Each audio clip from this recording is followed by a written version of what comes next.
It may seem incredible, but it is true. The world in which we live is a world of imagination.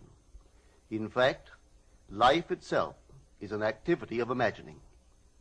All that we behold, though it appears without, it is within, in our imagination, of which this world of mortality is but a shadow. Nothing appears or continues in being by a power of its own. Events happen because comparatively stable imaginal activities created them, and they continue in being only as long as they receive such support. Therefore, the secret of imagining is the greatest of all problems, to the solution of which everyone should aspire.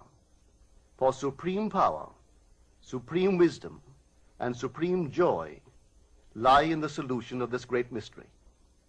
When man solves the mystery of imagining, he will have discovered the secret of causation, and that is, imagining creates reality. Divine imagining and human imagining are not two powers at all, but one. The valid distinction which exists between them lies not in the substance with which they operate, but in the degree of intensity of the operant power itself.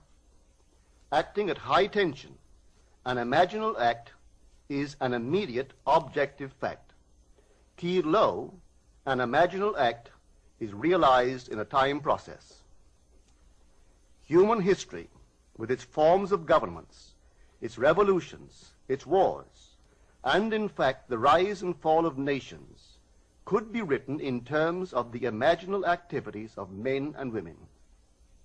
All imaginative men and women are forever casting forth enchantments, and all passive men and women who have no powerful imaginative lives are continually passing under the spell of their power.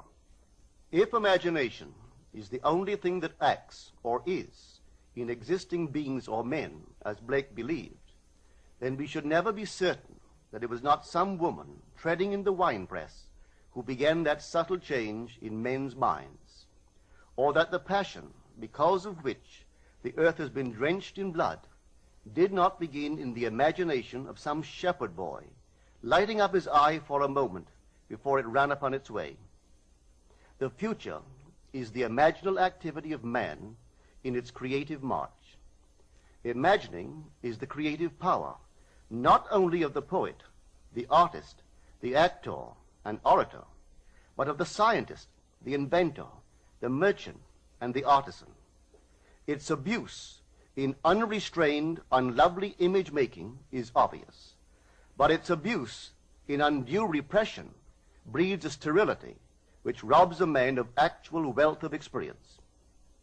Imagining novel solutions to ever more complex problems is far more noble than to restrain or kill out desire. Life is the continuing solution of a continuously synthetic problem. Imagining creates events. Our world, created out of men's imagining, comprise unnumbered warring beliefs.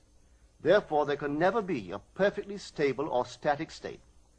Today's events are bound to disturb our yesterday's established order. Imaginative men and women invariably unsettle a pre-existing peace of mind. Hold fast to your ideal in your imagination. Nothing can take it from you but your failure to persist in imagining the ideal realized. Imagine only such states that are of value or promise well. To attempt to change circumstances before we change our imaginal activity is the struggle against the very nature of things. There can be no outer change until there is first an imaginal change. Everything we do, unaccompanied by an imaginal change, is but futile readjustment of surfaces. Imagining the wish fulfilled brings about a union with that state, and during that union we behave in keeping with our imaginal change. This shows us that an imaginal change will result in a change of behavior. However, our ordinary imaginal alterations, as we pass from one state to another, are not transformations, because each of them is so rapidly succeeded by another in the reverse direction.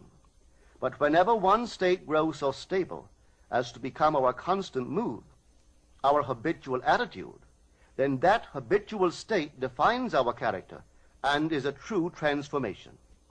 Now let me call your attention to the design on the cover of this record.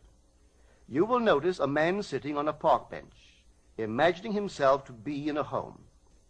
This is the secret of those who lie in bed awake while they dream things true. They know how to live in their own dream house until, in fact, they do. Man, through the medium of a controlled waking dream, can predetermine his future. That imaginal activity of living in the feeling of the wish fulfilled leads man across a bridge of incident to the fulfillment of the dream.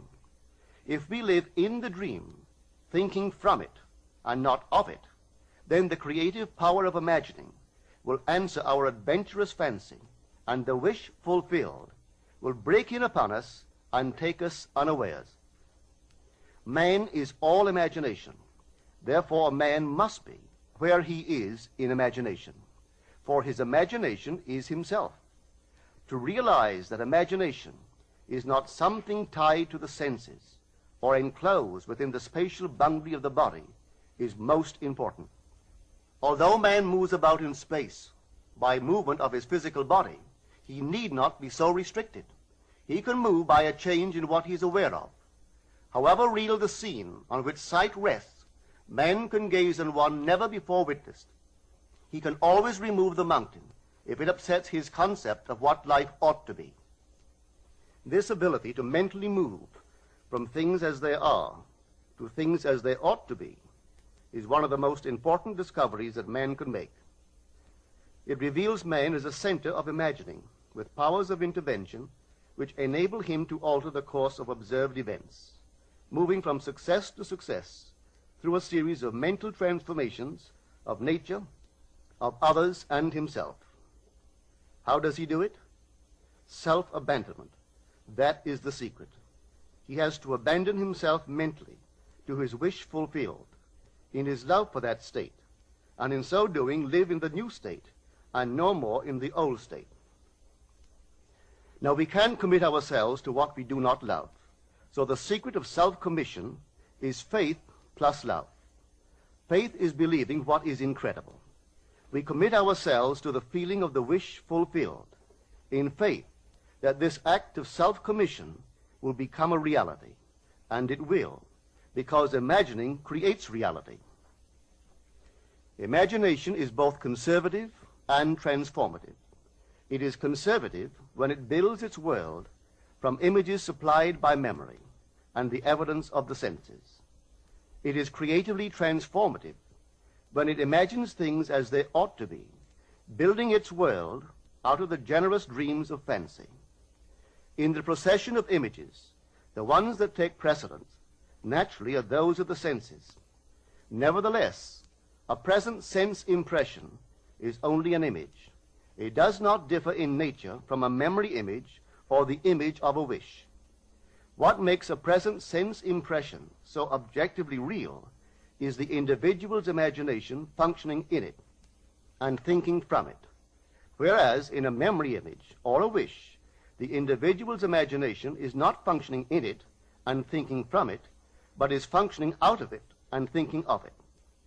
If the individual would enter into the image in his imagination, as the design on the cover of this record suggests, then would he know what it is to be creatively transformative. Then would he realize his wish, and then he would be happy. Every image can be embodied, but unless man himself enters the image and thinks from it, it is incapable of birth. Therefore, it is the height of folly to expect the wish to be realized by the mere passage of time. That which requires imaginative occupancy to produce its effect obviously cannot be effected without such occupancy. We cannot be in one image and not suffer the consequences of not being in another. Imagination is spiritual sensation. Enter the image of the wish fulfilled, then give it sensory vividness and tones of reality by mentally acting as you would act were it a physical fact. Now, this is what I mean by spiritual sensation. Imagine that you are holding a rose in your hand. Smell it. Do you detect the odor of roses? Well, if the rose is not here, why is its fragrance in the air? Through spiritual sensation, that is, through imaginal sight, sound, scent, taste, and touch, man can give to the image sensory vividness. If he does, all things will conspire to aid his harvesting. And on reflection, he will see how subtle were the threads that led to his goal. He could never have devised the means which his imaginal activity used to fulfill itself. If man longs to escape from his present sense fixation, to transform his present life into a dream of what might well be, he has but to imagine that he is already what he wants to be, and then feel the way he would expect to feel under such circumstances. Let him, like the make-believe of a child who is remaking the world after its own heart, create his world out of pure dreams of fancy. Let him mentally enter into his dream. Let him mentally do what he would actually do were it physically true. He will discover that dreams are realized not by the rich, but by the imaginative. Nothing stands between man and the fulfillment of his dreams but facts, and facts are the creations of imagining. If man changes his imagining, he will change the facts. Man and his past are one continuous structure. This structure contains all of the facts which have been conserved and still operate below the threshold of his surface mind. For him, it is merely history. For him, it seems unalterable, a dead and permanently fixed past. But for itself, it is living. It is part of the living age. We cannot leave behind us the mistakes of our past, for nothing disappears. Everything that has been is still in existence. The past still exists, and it gives and still gives its results.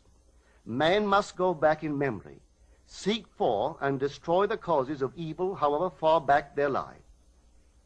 This going into the past and replaying a scene of the past in imagination as it ought to have been played the first time, I call revision. And revision results in repeal. Changing our lives means changing the past.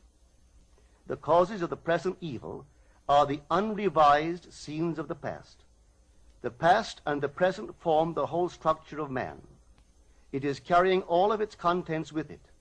Any alteration of content will result in an alteration in the present and future. Live nobly, so that mind can store a past well worthy of recall.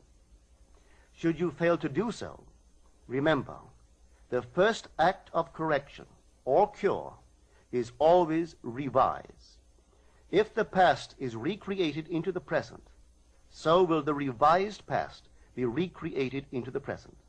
Or else, the promise that though your sins are like scarlet, they shall be as white as snow, is a lie. The question may arise as to how, by representing others to ourselves as better than they really were, or mentally rewriting a letter to make it conform to our wish, or by revising the scene of an accident, the interview with the employer, and so on, could change what seems to be the unalterable facts of the past. But remember my claims for imagining. Imagining creates reality. What it makes, it can unmake. It is not only conservative, building a life from images supplied by memory. It is also creatively transformative, altering a theme already in being. The parable of the unjust steward gives the answer to this question. We can alter our world by means of a certain illegal practice, by means of a falsification of the facts, that is, by means of a certain intentional alteration of that which we have experienced. And all this is done in one's own imagination. This is a form of falsehood which not only is not condemned, but is actually approved in the gospel teaching. By means of such a falsehood, a man destroys the causes of evil and acquires friends. And on the strength of this revision, proves, judging by the high praise the unjust steward received from his master, that he is deserving of confidence. Because imagining creates reality, we can carry revision to the extreme and revise a scene that would be otherwise unforgivable. We learn to distinguish between man, who is all imagination, from those states into which he may enter. An unjust steward, looking at another's distress, will represent the other to himself as he ought to be seen. Were he himself in need, he would, like the man on the cover of this record, enter his dream house in his imagination and imagine what he would see and how things would seem and how people would act after these things should be. Then in this state he would fall asleep, feeling the way he would expect to feel under such circumstances. Would that all the Lord's people were unjust stewards, mentally falsifying the facts of life to deliver individuals forevermore. For the imaginal change goes forward until at length the altered pattern is realized on the heights of attainment. Our future is our imaginal activity in its creative march. Imagine better than the best you know.